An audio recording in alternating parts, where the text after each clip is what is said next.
কোটের গাভী দিয়ে আজকে শুরু করলাম। আর আজকে তো শুরুতেই বললেন যা থাকবে সবই আকর্ষণ গরু থাকবে আমার কাছে। আচ্ছা মাশাআল্লাহ, একদম তো ভাই শুরুতেই চোখে লাগার মতো কম্বল টম্বল। হ্যাঁ, একটা গরু, এটা ইন্ডিয়ান, এটা পাকিস্তানি শায়াল গরু। এটা পাকিস্তানি শাহিওয়াল। হ্যাঁ, পাকিস্তানি সংগ্রহ কোথা থেকে এটা? এটা আমাদের ইন্ডিয়া বর্ডার ক্রস এটা। আচ্ছা, পাকিস্তানি শাহিওয়াল আছে না? হ্যাঁ। আচ্ছা, এই বাচ্চাগুলা দিয়ে দর্শক ভাইরা কি কি কাজে লাগে? এই দর্শকরা এটা যদি এটা ধরনের বড় হবে, যে সময় হিটে আসবে, এটা জাত উন্নয়ন করে এটা আরো ভালো বীজ এই পাবে। আচ্ছা, সেরা পার্সেন্ট পাবে এটা। ধরেন এটা বাচ্চা এখন ধরেন 90% আছে। আপনারা দেখেন কি মাশাআল্লাহ, বাচ্চারা দেখেন, কালারটা দেখেন আপনি।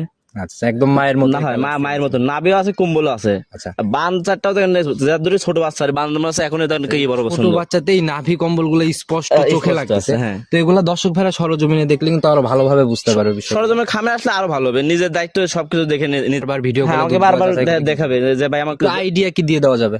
এখন আইডিয়াতে ধরেন আমি এখন দিলে ধরেন করবেন, আমি দুধের কথা বলি না। বাছুরকে খাওয়ানোর পরে সারাদিনে কিরকম বাছুর ধরেন আমি সারাদিনে ধরেন বাছুর খাওয়ার পর সব মিলে বাচ্চা? হ্যাঁ, বাচ্চাটা। আচ্ছা মাশাআল্লাহ, গাভী বাচ্চা মিলে এটার দাম আছে ধরেন কেমন? এটার দাম ধরেন আমি বলবো না, এটা আলোচনা সাক্ষাৎ হবে। আলোচনা সাপেক্ষে। হ্যাঁ। এই যে ভাই একটা ভালো গাভী হয়ে গেলেই দেখা গেল যে আপনারা মানে দাম টাম বলতে চান না, এগুলা দিয়ে কিন্তু ভাই অনেক কমেন্ট করে যে ভাই যারা দাম বলেন যে ভালো জিনিস ভালো দামই থাকে, বলবে আমি যে এত ডেকে কিনছি, এসব ধরনের কথা বললে ধরেন অন্যরকম মন্তব্য করে। আইডিয়া দিয়ে দেওয়া যাবে ভাই বাচ্চাটা সিঙ্গালে কেমন দাম আসতে পারে? আইডিয়া না, আমার কাছে আলোচনা, সব জিনিস আলোচনাই করতে মানে হবে। দুইটাই স্পেশাল আলোচনাই রাখতে হ্যাঁ, হবে। রাখতে হবে। যারাই কিনবে আপনার সাথে কথা বলে বলে নিয়ে নিতে